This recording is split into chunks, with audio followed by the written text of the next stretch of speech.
cultura están en Radioanálisis del Departamento de Prensa de Radio Universidad de Chile.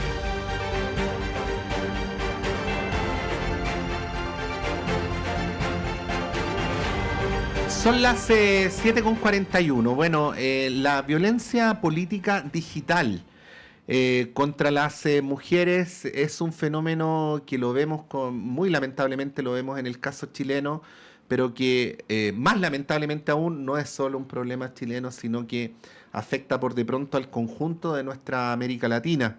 El jueves pasado se presentó en nuestra ciudad de Santiago de Chile un estudio precisamente sobre esta materia.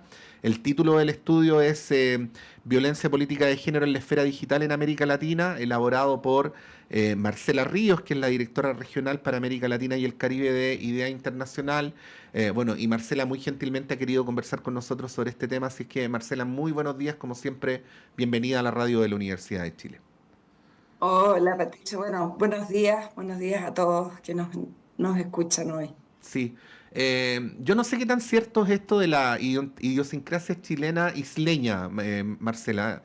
Yo tiendo a pensar que tiene de cierto, por eso en este tipo de temas parto o trato de partir por tratar de situar lo que vemos en Chile en relación al contexto latinoamericano, ¿no? ¿Qué podríamos decir sobre esto en relación al tema puntual que nos convoca, que es la violencia política digital contra las mujeres? Bueno, lamentablemente en este tema nosotros lo que encontramos es bastante similitud en los fenómenos que estamos viendo en la región.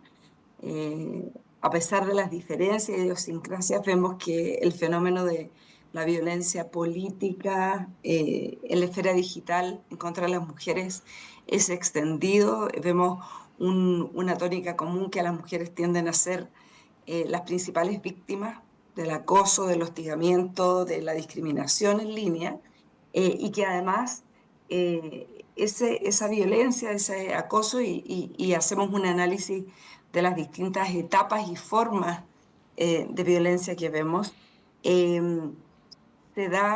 tiene fuertes componentes de género, digamos. Hay una diferencia.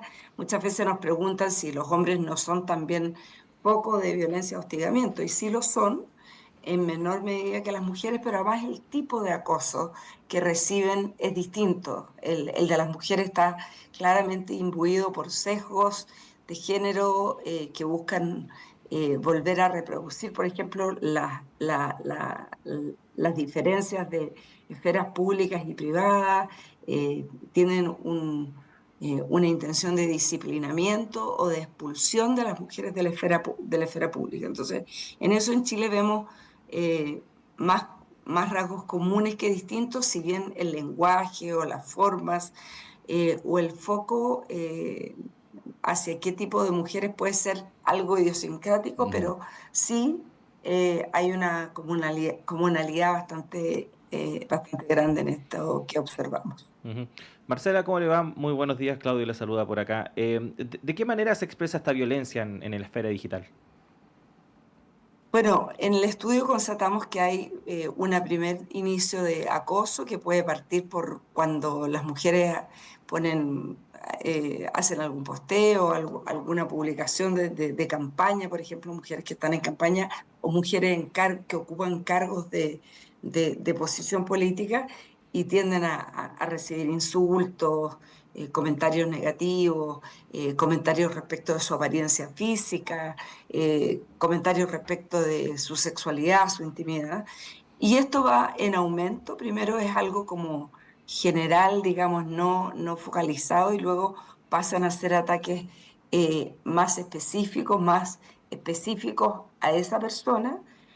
Muchas veces pasan de la mensajería o las redes sociales públicas a mensajes privados, ya sea por interno a través de las redes sociales o también cuando se obtiene información privada a través de WhatsApp, de Messenger, de Signal.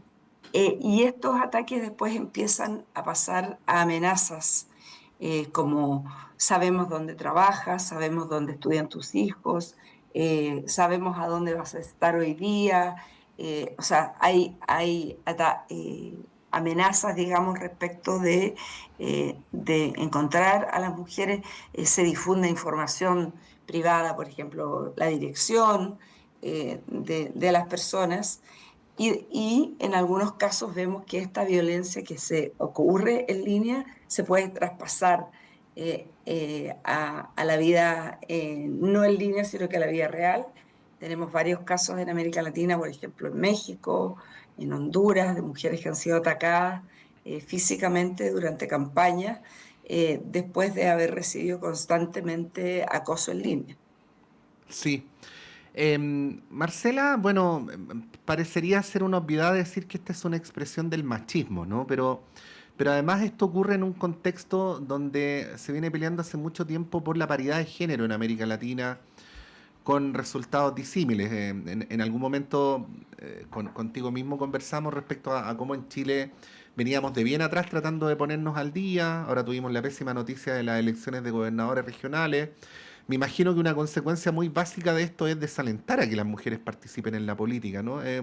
¿Cómo revertir ese fenómeno? Porque está el tema inmediato, ¿no? El tema inmediato que es el ataque. Pero te pregunto también por el tema de fondo. Yo sé que en esta entrevista no vamos a poder resolver el cómo erradicamos el machismo de las sociedades latinoamericanas, pero bueno, te quería pedir una reflexión sobre aquello también que es como el gran tema de fondo de arrastre generacional inmemorial.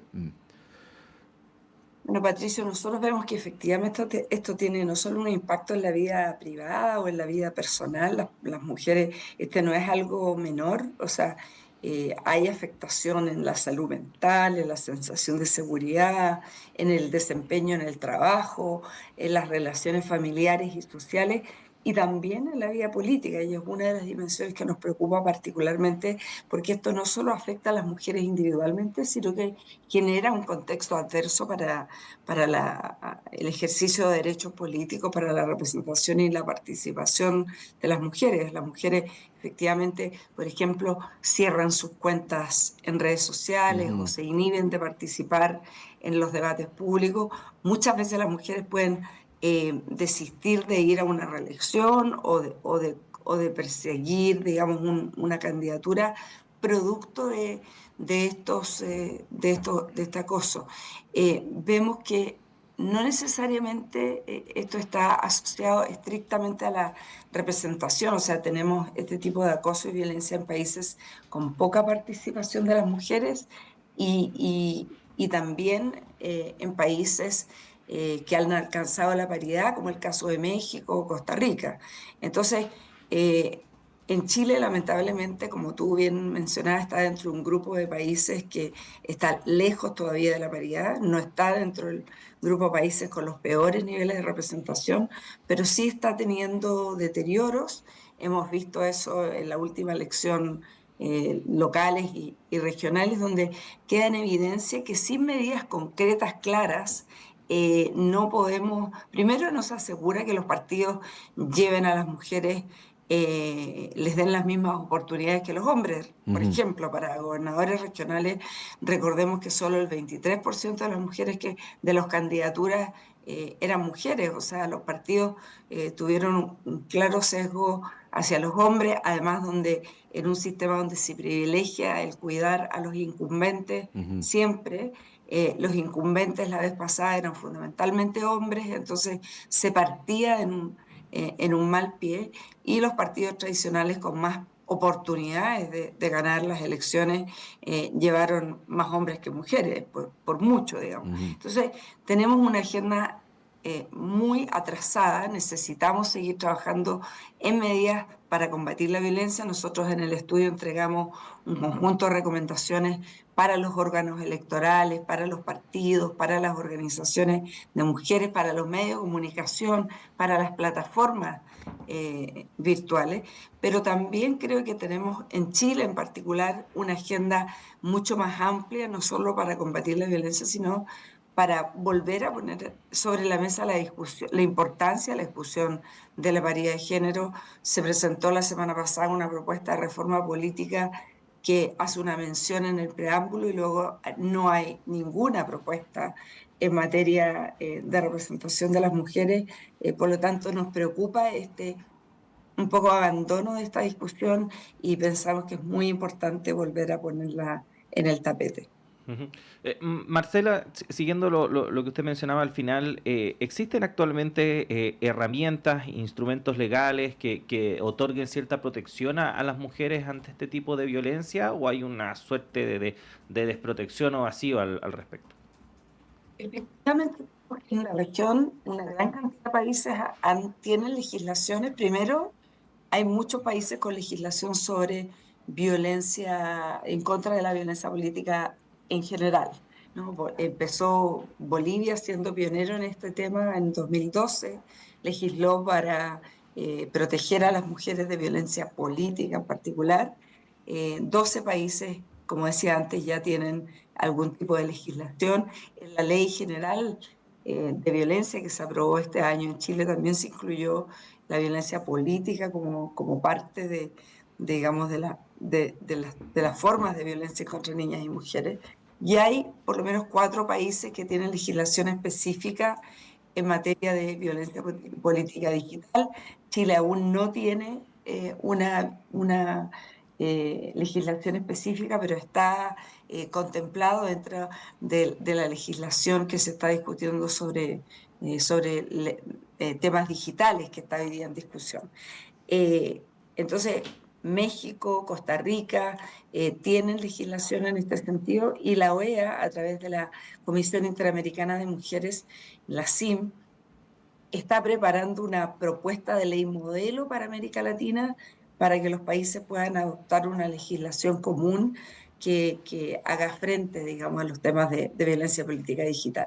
Sí, estamos conversando a esta hora con Marcela Ríos, directora de Idea Internacional para América Latina. Marcela, más específicamente la violencia digital, las redes sociales, de hecho seguramente has escuchado la discusión que se ha abierto respecto a X y Blue Sky.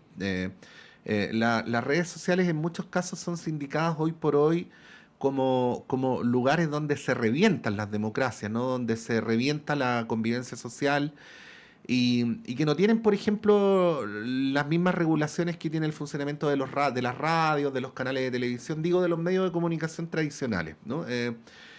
Situando específicamente el tema de la violencia política contra las mujeres en el espacio de las redes digitales, ¿qué podrías decir respecto a algunas medidas que se podrían implementar ahí? Porque, por ejemplo, hay quienes han dicho que el funcionamiento de las redes como X, pero también como otras, ¿no? Deberían estar sujetas a legislaciones nacionales, ¿no?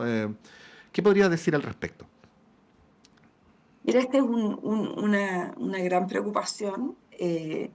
Hay algunas redes sociales que están trabajando proactivamente de manera muy significativa, no solo en la región, sino que en el mundo, para controlar la difusión de mensajes de odio, violencia, hostigamiento, fundamentalmente la plataforma Meta, que es dueña de Facebook, Instagram y WhatsApp, tiene políticas proactivas para bajar a mutuo propio información que reproduce violencia, eh, pornografía, digamos, y otro tipo, y también han en programas específicos en tiempos de campaña, en momentos electorales, que buscan trabajar proactivamente en este sentido. Varios de los órganos electorales en la región tienen convenios con esta plataforma en particular, con Meta, y creo que si bien todavía es un trabajo que está en desarrollo, son avances muy importantes. Lamentablemente no todas las plataformas tienen. TikTok también ha empezado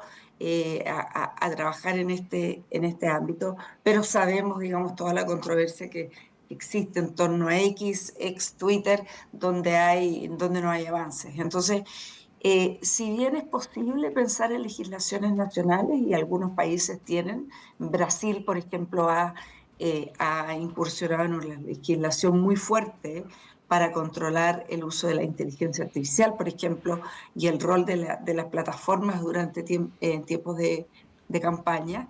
Eh, es muy difícil que países más pequeños puedan tener legislaciones robustas que permitan controlar a las redes sociales. Entonces, muchas de estas transnacionales ni siquiera tienen personalidad jurídica o oficinas en la mayoría de los países, Sí, ¿no? o Entonces, pueden demandar a los países chicos ante tribunales internacionales y reventarlos también financieramente. De hecho, Brasil, Marcela, fue uno de los pocos que se atrevió, por ejemplo, a confrontar a X, ¿no? así es. Entonces nosotros también estamos haciendo entre las recomendaciones una propuesta de que distintas cosas. Uno, la posibilidad de hacer negociaciones transnacionales, ¿no? Por ejemplo, que los órganos electorales de los distintos países o que el sistema interamericano sirva como una plataforma u otras medidas para negociar de manera colectiva, si se quiere, con las plataformas para poder tener una mejor respuesta. Pero también tenemos que avanzar a nivel internacional en estándares internacionales en materia de comportamiento y de control. La Unión Europea está un poco en esa senda, ha legislado en esa materia para la Unión Europea, pero creo que también podemos generar avances en materia internacional que permitan dar ciertos estándares internacionales para controlar el rol de las plataformas y eso debe ser el camino, porque efectivamente es muy difícil que un país como Honduras, como Uruguay, digamos, pueda negociar solo a mutuo propio con gigantes, con algunas de las transnacionales más grandes en este mundo, en el planeta. Entonces, sí el llamado es a fortalecer la cooperación internacional en términos de gobierno, en términos de órganos electorales y también trabajar a través de los organismos multilaterales para generar una normativa más robusta a nivel internacional en materia de estándares y regulación respecto del rol de las plataformas en política y para la democracia y también para combatir la violencia de género. Sí, Marcela, a propósito de eso, y quizás esta pregunta, la respuesta sea un poco obvia para algunas personas, pero se la hago precisamente porque para otras no lo es, y es parte incluso del discurso de ciertos grupos conservadores y del propio Elon Musk en su plataforma de X. De hecho, hoy día tuiteó para variar algo o posteó algo al respecto, que es que cuando se avanzan en este tipo de regulaciones, sobre todo en el ámbito de las redes sociales o la esfera digital, se levanta de inmediato el discurso de que esto es atentatorio contra otros derechos, como por ejemplo el derecho de la libertad de expresión. Y hoy día, por ejemplo, Elon Musk posteó va a terminar con la cultura de la cancelación, que es un poco la caricatura que se hace respecto de avanzar en regular todos estos discursos de odio o ataques violentos que se hacen en la esfera digital. ¿Qué se puede decir al respecto? Efectivamente existe una tensión entre la libertad de expresión y el cuidar, digamos, que no se difundan o proteger a las personas respecto de la discriminación, los mensajes de odio, la xenofobia y también el sexismo y la violencia política, ¿no? Entonces, también vemos que en regímenes autoritarios o, o en transición a transformarse en régimen autoritario, también hay una búsqueda de controlar y perseguir el debate público, la expresión de las opiniones en medios de comunicación y redes sociales. Entonces, es cierto que hay una tensión y que hay que es complejo las formas de regular, porque una regulación en un sistema democrático sólido puede tener, digamos, muchos beneficios, pero esa misma regulación en un país que tiene restricciones a los derechos y libertades o que tiene regímenes que intentan controlar el comportamiento de opositores, de la sociedad civil, puede tener efectos muy negativos. Entonces, sí necesitamos ver que no necesariamente siempre una restricción va a ser necesariamente positiva, pero en esta tensión entre libertad de expresión tenemos que entender que la libertad de expresión siempre tiene un límite. Ese límite está donde se difunde violencia, discriminación, acoso. O sea, no podemos pensar que generar mensajes de odio y de violencia, discriminación, ciertos grupos de personas es parte de la libertad de expresión. Eso no es parte de la libertad de expresión. Entonces, sí tenemos que avanzar en una regulación, pero como insisto, no es fácil llegar a una regulación que sea óptima. Tampoco es la solución de todos los problemas. Nosotros necesitamos trabajar en la autorregulación, estándares éticos, también, por ejemplo, el llamado a los medios de comunicación tradicional. Muchas veces vemos que violencia política digital en contra de las mujeres u otro tipo de hostigamiento están ciertamente encapsulados en algoritmos, en ciertas cajas de resonancia de ciertos grupos, que no necesariamente se extienden a toda la población, y después un medio de comunicación toma esto que está pasando en un espacio más o menos circunscrito y lo transforma en una noticia de portada, no necesariamente para combatir la violencia, sino que generando una revictimización y reproduciendo, expandiendo, transformándose en una caja de resonancia de algo que está ocurriendo en redes sociales. Eso se está transformando en una tendencia porque justamente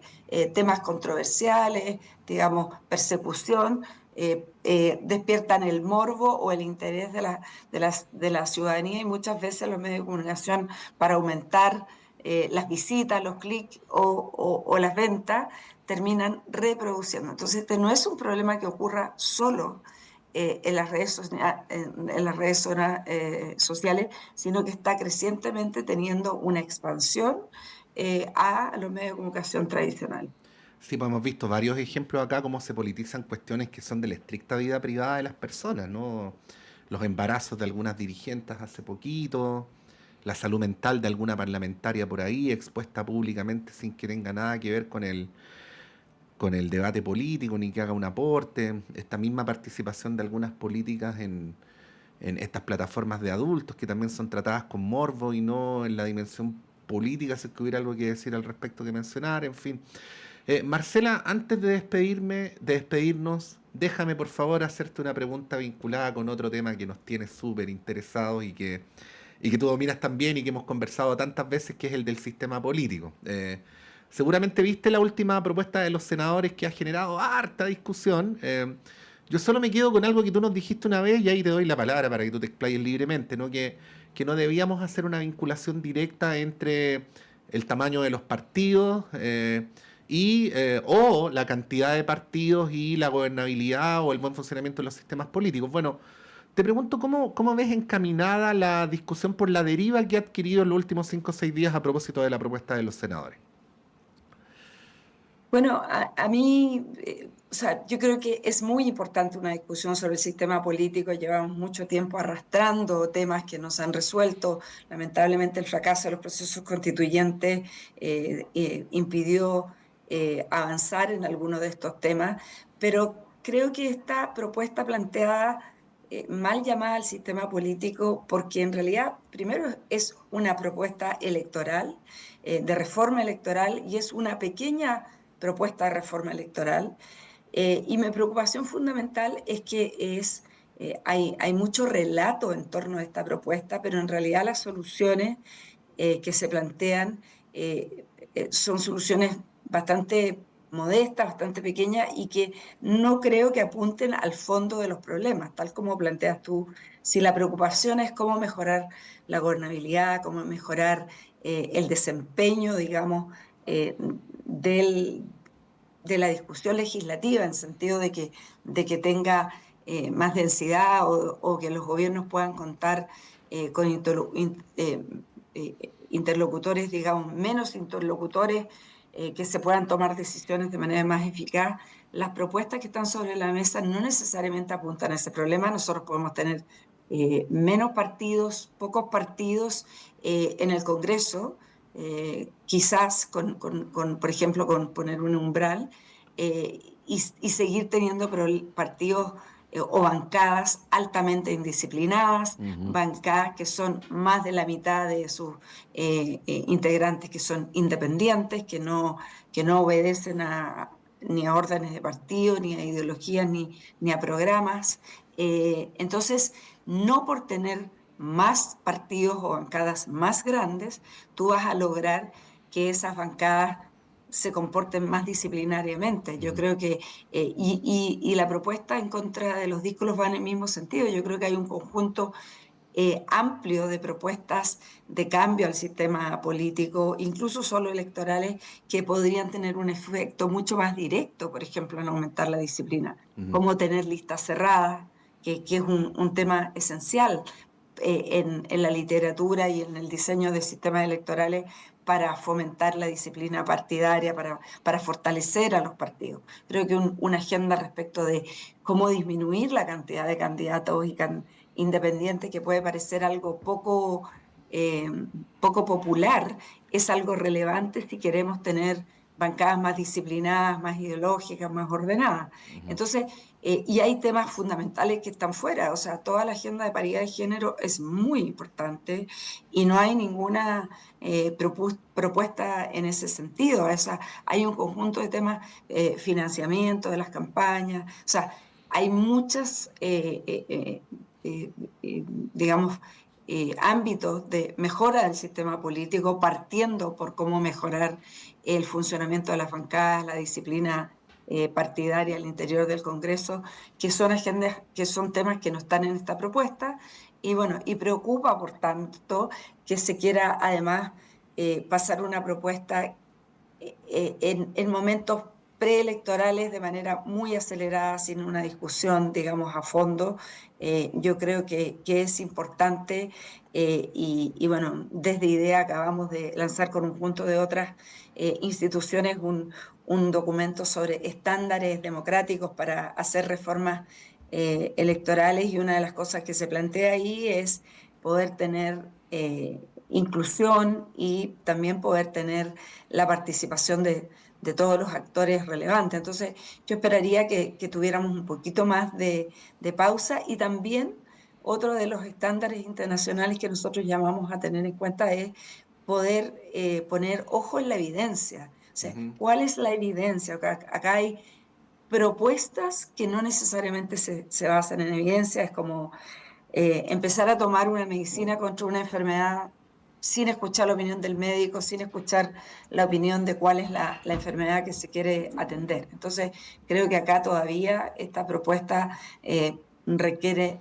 discusión, requiere la opinión de especialistas, requiere evidencia y también requiere ser un poco más ambiciosa, ¿no? Si queremos efectivamente ocupar una ventana política para hacer cambios, es importante que esos cambios vayan al fondo de los problemas y de los problemas más relevantes, porque es probable, si por ejemplo se avanza esta propuesta, esta pequeña propuesta electoral con dos medidas muy acotadas, que después, si se quiere plantear una agenda más inclusiva, más amplia respecto al sistema político, se va a plantear que, bueno, acabamos de tener una reforma, no podemos impulsar otra. Entonces, creo que si se va a discutir sobre cambios al sistema político, es importante que abordemos por lo menos los temas más relevantes. No se trata de abrir toda la agenda de todos los temas, pero hay temas que son muy importantes. Y lo segundo, que el problema se busque atacar con las soluciones adecuadas para resolver ese problema, y en eso creo que todavía tenemos mucho trabajo por hacer. Bueno, ha sido Marcela Ríos, directora ejecutiva de IDEA Internacional para América Latina, hablando de este estudio que además está en el sitio web de IDEA, y por supuesto también hablando sobre el sistema político, que es un tema que tanto nos interesa y tan necesario en términos de debate nos parece. Marcela, muchas gracias, que tengas una muy buena semana y como siempre gracias por tu gentileza con la radio. No, gracias a ustedes por llamar, que estén muy bien. Gracias, Marcela. Bueno, son las 8:09. Buen día. Vamos a un breve alto, Claudio. Tú vuelves en un ratito, yo me quedo en la conducción para... Bueno, a la vuelta de la pausa vamos a seguir conversando sobre algunos de estos temas que nos parecen tan relevantes.